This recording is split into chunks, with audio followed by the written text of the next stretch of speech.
رات جاگتی تھی، ہم بھی اپنے اہل کو جگایا کریں، سنت کے احیاء کا اجر بھی ملے گا، اہل و عیال بھی ان کی اصلاح ہوگی، تطہیر ہوگی، ان کا تزکیہ نفس ہوگا، اللہ تعالیٰ کیا ان کی قبولیت ہوگی۔ تو نبی علیہ السلام کی جد و اجتہاد کا معنی کیا ہے کہ عشرہ بڑا قیمتی، اس عشرے کی بڑی قیمت ہے، بڑا یہ رفیع القدر عشرہ ہے، اس کا اہتمام کیجیے۔ بلکہ میں کہوں تو جو رمضان کے اہداف ہیں، بابرکت اہداف ہیں، ان میں ایک ہدف عشر اخیر، اس کو پانا۔ عشر اخیر کا ہدف یہ 5 طاق رات ہے، فَالْتَمِسُوهَا فِي الْوِتْرِ مِنَ الْعَشْرِ الْأَوَاخِرِ، وتر 5 طاق رات، اور 5 طاق راتوں میں بھی ایک ہدف وہ طاق رات جس میں لیلۃ القدر، نزول قرآن کی رات سب سے بابرکت۔ یہ پورے سال کی جو راتیں ہیں، ان راتوں کی کریم اگر تلاش کریں، سب سے پاکیزہ رات وہ شب قدر، لیلۃ القدر۔ کیوں؟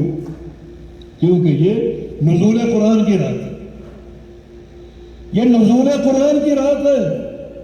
اللہ تعالیٰ کی کتاب مقدس محمد رسول اللہ صلی اللہ علیہ وسلم کا معجزہ خالد ہمیشہ رہنے والا۔ انبیاء سابقین کی معجزے بقتی تھے۔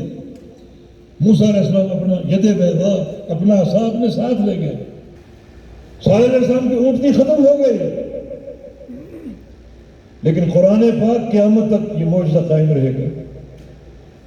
کلام الرحمن اللہ نے پڑھا، جبریل نے سنا، جبریل امین نے پڑھا، محمد رسول اللہ صلی اللہ علیہ وسلم نے سنا۔ یہ قرآن کلام اللہ، مخلوق نہیں ہے، یہ کلام اللہ ہے، یہ وحی مطلوب ہے، اللہ نے اس کی تلاوت کی انہی حروف کے ساتھ، انہی الفاظ کے ساتھ۔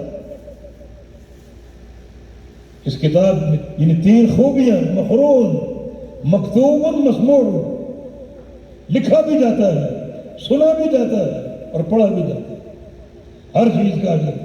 اللہ نے اس کو لکھا بھی، اللہ نے اس کو پڑھا بھی، اللہ نے اس کو سنا بھی۔ قرآن پاک کے 2 نزول ہیں، ایک نزول جملۃ واحدہ جب لوح محفوظ سے آسمان کی طرف اتارا گیا، یہ نزول لیلۃ القدر میں ہوا۔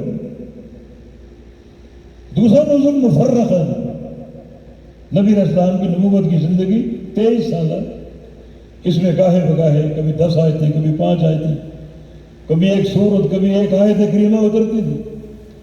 یہ نزول مفرق ہے، آہستہ آہستہ اترا بقدر ضرورت، لیکن جملۃ واحدہ نزول جو ہے وہ اللہ تعالیٰ نے اتارا لوح محفوظ سے آسمان کی طرف، اور یہ نزول لیلۃ القدر میں۔ وہ رات کون سی ہے؟ وہ رات متعین تھی، اللہ نے بتا دی تھی، مگر ایک بڑا قبیح قسم کا گناہ ہے، اس گناہ کی بنا پر یہ رات اٹھا لی گئی۔ نبی علیہ السلام گھر میں تھے،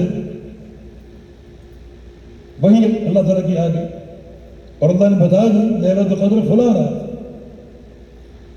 آپ بڑا خوش ہوئے، مسجد تشریف لائے صحابہ کو بتانے کے لیے۔ 2 بندے جھگڑ رہے تھے، ان میں کوئی اختلاف اور آوازیں اونچی ہو گئی، مسجد میں شور ہو رہے، تو رسول اللہ صلی اللہ علیہ وسلم نے فرمایا کہ جئتکم لأخبرکم عن لیلۃ القدر، میں تمہیں شب قدر کے بارے میں بتانے آیا تھا۔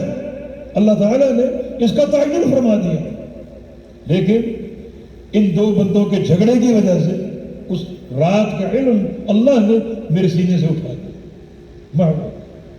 اب فَالْتَمِسُوهَا فِي الْوِتْرِ مِنَ الْعَشْرِ الْأَوَاخِرِ، اب اس کو تلاش کرو عشر اخیر کی آخری 5 راتیں، 21ویں ہے، 23ویں ہے، 25ویں، 27ویں، 29ویں۔ یہ رات گھومتی ہے، کبھی کسی رات، کبھی کسی رات۔ اب اس رات کو پانے کے لیے 5 راتیں جاگنا پڑے گا، 5 راتیں۔ تو ایک آسانی تھی، مگر یہ شور، یہ جھگڑا اور یہ اختلاف وہ بھی اللہ کے گھر میں. اللہ کا گھر اختلافات کا آماجگاہ نہیں ہے. ذکر اللہ کے لیے، تلاوت قرآن کے لیے، ادائیگی نماز کے لیے، علماء کے دروس کے لیے. اللہ نے علم اٹھا دی، علم بڑھ کر دی.